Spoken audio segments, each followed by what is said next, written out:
इसको संस्कृत में भी ईश्वर ने लिखा है सदियों पहले। कैसे? पतमादारका जीवादियोदियन मुजियते तृतीयानन को डलाकार चतुर्तर देव चंद्र का पंचम बिंदु संयुक्ता। बोलेंगे मतलब? मैंने कहा मतलब अकीमुस्सलाह, नमाज पढ़ो। जो मतलब इसका वही मतलब उसका। अच्छा, हमारे ग्रंथ में ऐसा लिखा है? हमने कहा आंख फाड़ के देखो। तब वो कम से कम इनकार तो नहीं करेगा, वो उसकी गलतफहमी तो दूर होगी ना कि भाई हम जिस पर इल्जाम लगा रहे थे कुरान में वही चीज हमारे ग्रंथ में भी है। हम मुसलमानों की अजान पर एतराज करते हैं कि अजान क्यों देते हैं मुसलमान, लोगों को डिस्टर्ब होती है। हम कहते हैं कि भाई कुरान को छोड़ दो तुम, हदीस रसूल के अंदर अजान का जिक्र है, सपने से लॉन्च की गई अजान, अल्लाह का ऑर्डर हुआ। हम कहेंगे कुरान को छोड़ दो, हदीस को छोड़ दो। अंतिम मौरिशी आएंगे जगत गुरु, तो इस देश में, इस जमीन पर क्या करेंगे? वो लिंक चिदी शिखाइना शिमशरुधारी शदु चकाउ चलापी। वो पूछेंगे मतलब क्या? हमने कहेंगे इसका मतलब अल्लाह अकबर, वो चलापी, ऊंची आवाज में बुलाने वाला। तब कहेगा अरे हमारे ही मंत्र में लिखा हुआ है। अब बेचारे मुस्लिम को क्यों ब्लेम करें या मोहम्मद को क्यों बदनाम करें? देखिए, इसीलिए पढ़ा जाता है, वो श्लोक हम इसीलिए पढ़ते हैं, वरना हमारे कुरान से मुकद्दस कलाम इस धरती के ऊपर कोई नहीं। कुरान तस्दीक के लिए, सारी किताबों की तस्दीक के लिए काफ़ी। हम मंत्र पढ़कर कुरान की तस्दीक नहीं करते, कुरान पढ़कर मंत्र की तस्दीक करते हैं। हमारा कुरान मुसद्दक था, मुसद्दक कलाम है, क़यामत तक रहेगा। इसको प्रूफ करने के लिए किसी भी मंत्र श्लोक की ज़रूरत नहीं है। इस पर जो इल्ज़ाम लगते हैं, तो इस इल्ज़ाम को दूर करना हमारी जिम्मेदारी है जी। तो इस इल्ज़ाम को, जो लोग इल्ज़ाम लगाते हैं, उन्हीं की ज़ुबान पर हम कुरान पर लगे हुए इल्ज़ाम को दूर करते हैं। और ऐसा मोहम्मद रसूलुल्लाह के ज़माने से चला है, दूर करना। इल्ज़ाम लगे, मोहम्मद पर इल्ज़ाम लगा तो मोहम्मद ने कहा मेरे बाप का नाम ये, मेरी माँ का नाम ये। अकाबिरीन के ऊपर इल्ज़ाम लगे, कासिम नानूतवी पर इल्ज़ाम लगा, शेखुल हिंद पे लगा। उन्होंने कहा कि मेरे बाप, मैं हराम ज़्यादा नहीं हूँ, मेरे बाप का नाम ये। मोहम्मद ने भी कहा था अनन नबिय्युल ला कज़िब अना इब्नु अब्दुल मुत्तलिब। जी, नसब को बताया, जिम्मेदारी है यहां पर। उस वक्त नबी ने उन्हीं अल्फाज में कहा, ये नहीं कहा अनन नबिय्युल ला कज़िब अना इब्नु अब्दुल मुत्तलिब। इब्नु अब्दुल मुत्तलिब, पहले ज़माने में नसब को बयान किया जाता था अपना तारुफ के लिए, तो नबी ने दोनों तरीक़ा, अपना प्रूफ भी दिया और अपना जो तरीक़ा चल रहा था उस तरीक़े पर अपना प्रूफ भी किया।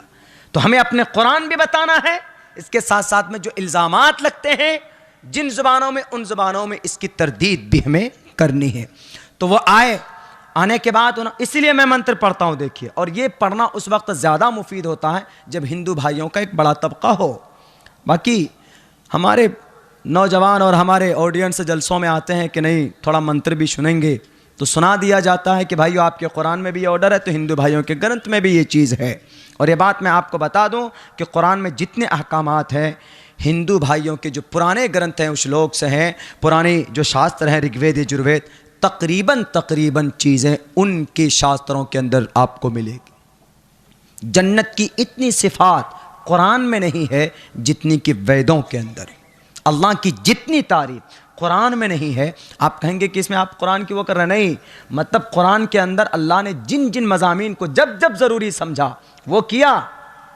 लेकिन वेदों के अंदर 4 वेद हैं, उनके अंदर तो बेशुमार अल्लाह की यानी ईश्वर की तारीफात की गई, और हैं अल्लाह उनसे कहीं ज़्यादा हकदार हैं।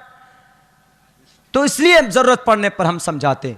तो मगरिब के बाद का वक्त था, वाय लिख करके हमने सोचा कि अगर मैं कहूँगा कि हाँ भाई उहिल्लत लकुम बहीमतुल अनाम, तो वह कहेंगे कि भाई दुश्मनी तो इसी बात की है कि आपका कुरान पर तो एतराज़े हुआ है, अब कुरान की आयत पढ़कर कैसे सुना है।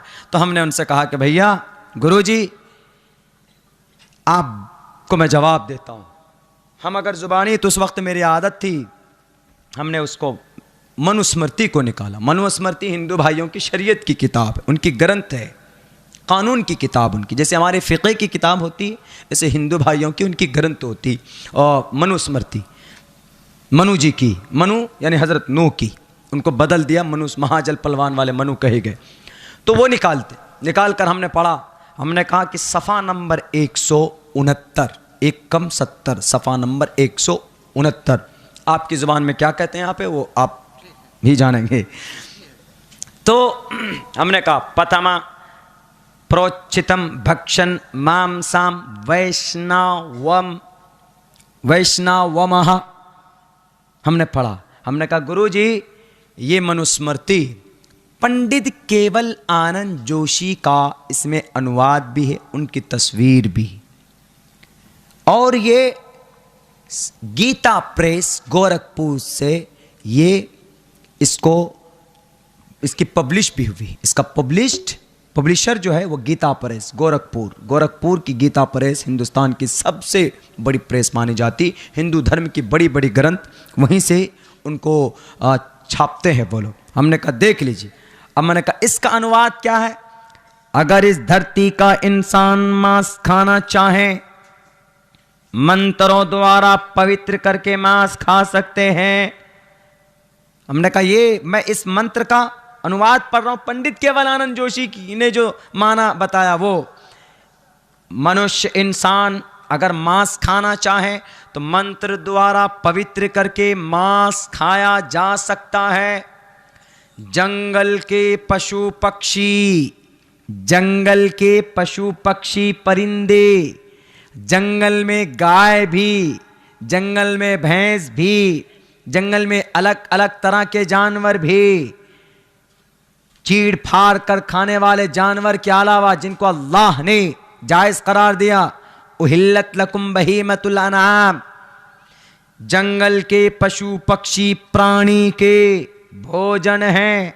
हमने कहा भोजन मतलब खाना, सूंघना नहीं, खाना।